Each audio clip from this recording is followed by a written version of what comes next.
बिस्मिल्लाहिर्रहमानिर्रहीम, अस्सलाम वालेकुम। Welcome back to my channel. आज मैं आपको पठानों की एक स्पेशल ग्रीन टी दूध वाली बनाना सिखाऊंगी, जो कि हमारे घर अगर कोई बहुत ही स्पेशल मेहमान आता है तो उसके लिए बनाई जाती है।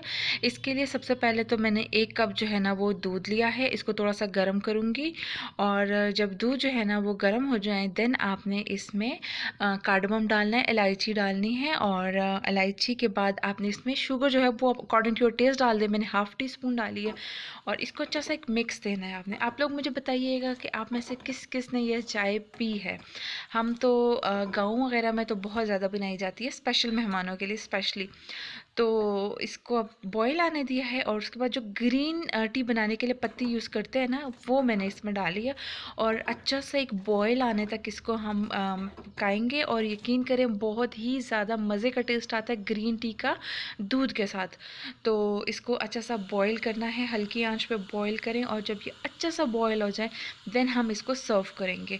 और मुझे ज़रूर बताइएगा कि चाय किस किस ने टेस्ट की है। Thank you so much for watching my video. Take care. अल्लाह हाफिज़।